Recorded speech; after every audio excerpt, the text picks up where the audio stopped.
Hey guys, this is Carl from Lingo, and we have with us here the Canon EOS R, which was actually released back in October of 2018. Now, this is Canon's first mirrorless full-frame camera, and we are really fortunate to be able to have a chance to have a go with this really amazing camera.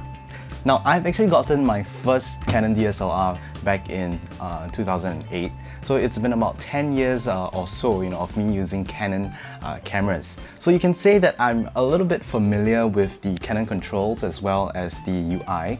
So when I first got hold of the EOS R, I was really excited because not only is this a mirrorless, so you get a much slimmer body, but the entire design is now way more modern than what I'm actually used to.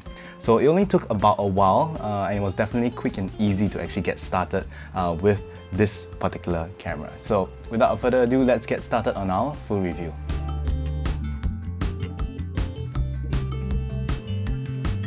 Now overall, the EOS R is now coming in at a smaller and lighter body at about just 580 grams just on the body alone. You also get a flip-out screen, which is great for vloggers, and you can actually point it at yourself and you know what you're filming at all times.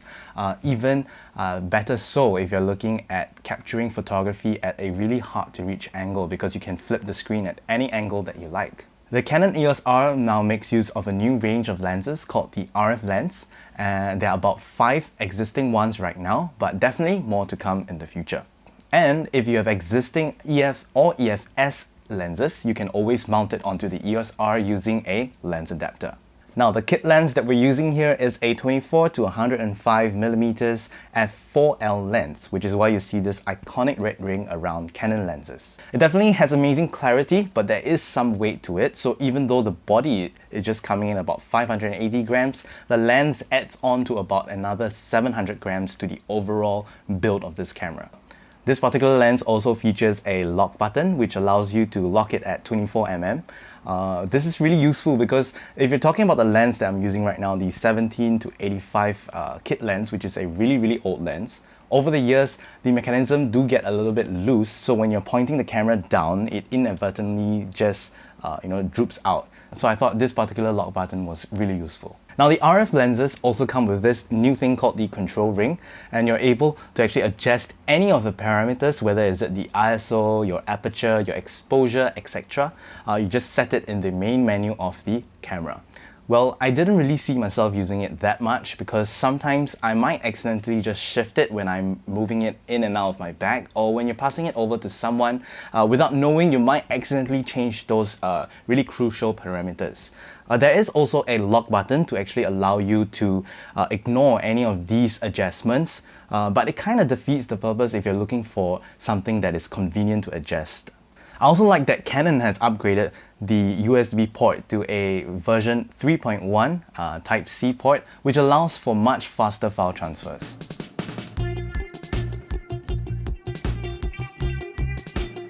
Now let's talk about using the EOS R as a photographer. It's a really great and amazing camera. I feel really nifty when I pick it up. The shutter response is really fast, and since it's a mirrorless, what you're looking through the viewfinder is now a digital screen, which is unlike a conventional DSLR, whereby when you take a photo, the mirror actually flips up so that light actually enters the camera sensor and all you see is like just black. But for a mirrorless camera, the digital screen actually displays a short little snippet of what you have just taken, the actual outcome of the photo. So you're able to keep looking at the viewfinder and continuously take multiple shots afterwards, and you still be able to get a glimpse of what you have actually just taken, which I thought was really useful. Now, one thing to note is that if you're looking to do high-speed photography, the EOS R only comes in at 5 FPS if you're having AF tracking turned on, but if you do turn it off, you can bump it up to about 8 FPS.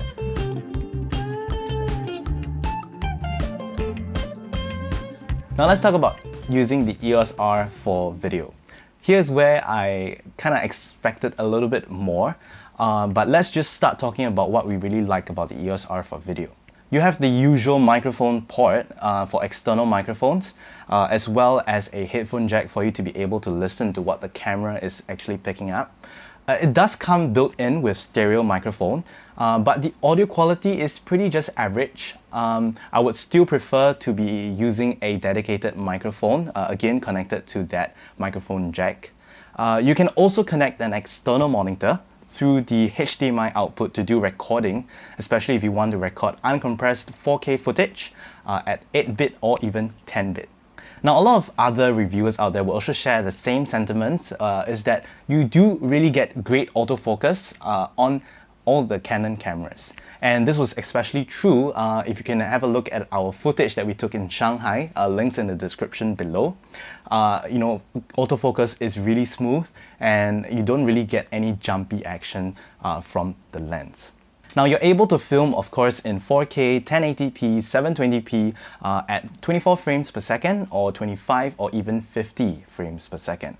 Now for slow-mo, you'll be recording in about 720p where you can achieve 100 FPS or even 110 FPS. So the full list of bit rates can be found in the description below.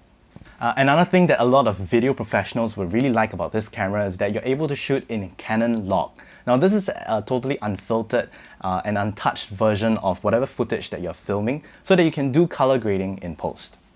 With that, it actually gives you much greater control of the scene and the mood that you're trying to achieve with that particular shot. Now, here comes one of the huge drawbacks that I've actually realized on the EOS R is that when you're shooting in 4K, there is a 1.7 times crop. Now this could actually be useful if you're taking nature footage, whereby you know, that added zoom allows you to get even closer to your subject. You know, you get more detail, more clarity where you're taking birds again. But if you're actually going to be using this camera for vlogging, it might not be that good because you would actually need to get a much wider lens to actually compensate for that added zoom. There are many reasons why Canon might be actually be doing this, but one of which could be the processor's limitation in this camera. But if you're looking at other camera brands out there, you know, the S brand, their cameras are also able to film in full frame 4K. I also found that when you're actually switching between photo and video mode, it tends to get a little bit troublesome because you need at least 2 button presses for you to be switching over from photography to video taking mode. Now let's move on. You can actually pair your smartphone with the Canon EOS R because it has built-in Wi-Fi. So simply just download the Canon app, and I found this to be really great because you can actually control the shutter just like a remote trigger. And you can also transfer images directly from the camera to your phone. So if you really want to get that Instagram photo out immediately without the use of a computer, you can definitely do so. We've also tried taking group photos with this particular camera, and what I do realize is that when I put my phone behind my back, because you don't want a photo whereby you're holding your phone when you're triggering that button, it tends to lose the signal. But this is just nitpicking at this point of time because it really depends how far you are from the camera already. So, you know, you just have to play around with getting the right position so that your signal doesn't get cut off. Now, one last thing we'd like to mention is that the EOS R only comes with a single SD card slot. Now, even for the camera that we're filming right now, the 7D Mark II, it has a dual card slot, whether is it an SD card or a CF card. Now, there are many advantages to actually having a dual card slot, one of which could be redundancy. You know, you can actually write to both cards simultaneously so that, you know, in the event one of it fails, you also have the other card as a backup. And also if you're doing a lot of shooting in that particular day, when one card actually do get full, you can easily switch over to the second card without having to fumble around with your SD card. So one thing to note, the EOS R only has a single SD card slot.